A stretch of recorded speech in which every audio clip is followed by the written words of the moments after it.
15 দিন আগেই হত্যার হুমকির কথা পরিবারকে জানিয়েছিলেন আজিজুর রহমান মুসাব্বির, আর তাই সত্যি হলো বুধবার রাতে। দুর্বৃত্তের গুলিতে রাতেই প্রাণ হারালেন স্বেচ্ছাসেবক দলের নেতা মুসাব্বির। এমন মৃত্যু কোনোভাবেই মেনে নিতে পারছেন না তার পরিবার সহ এলাকাবাসীরা। 5 জনকে আসামি করে মামলা হয়েছে তেজগাঁও থানায়। সিসিটিভি ফুটেজে দেখা যায় বুধবার রাত 8:15টায় এক ব্যক্তির সাথে গলিতে এগিয়ে যাচ্ছেন আজিজুর রহমান মুসাব্বির। একটু সামনে যেতেই অন্ধকারে তার উপর হামলা করে কয়েকজন। এ সময় অস্ত্র হাতে দুজনকে দৌড়ে পালাতে দেখা যায়। বুধবার স্বেচ্ছাসেবক দল নেতা মুসাব্বির 8:20 এই সড়ক দিয়েই যাচ্ছিলেন। সে সময় 4-5 জন দুর্বৃত্ত তাকে গুলি চালায়।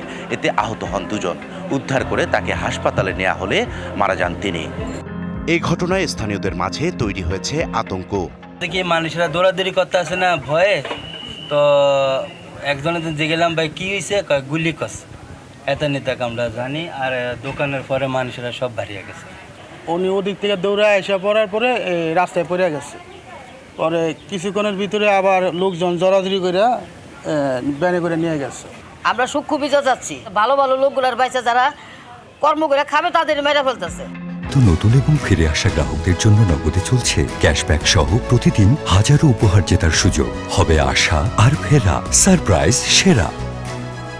মুসাব্বিরের এমন মৃত্যু কোনোভাবেই মেনে নিতে পারছেন না পরিবারের সদস্যরা। তারা বলছেন আগেই তার উপর হামলার হুমকি ছিল। যে আমার তো অনেক সমস্যা হয়ে যেতে পারে, অনেক শত্রু হয়েছে, দেখবা যে কোনো সময় আমাকে মেরে ফেলবে। রাজনীতির আলাপ আলোচনাগুলো ঘরে বেশি একটা করতো না, ফ্যামিলির সাথে ফ্যামিলি টাইম, ফ্যামিলির ব্যাপারে সব কিছুই ওগুলো ও নিজের মধ্যেই রাখতো, ও কারোর সাথে এগুলো শেয়ার করতো না। এই ঘটনায় 5 জনকে আসামি করে তেজগাঁও থানায় মামলা করে নিহতের পরিবার। ভোরের দিকে ওনার মিসেস বাদী হয়ে একটি এজাহার দিয়েছেন। তো আমরা মামলা আমাদের রেকর্ড হয়ে গিয়েছে।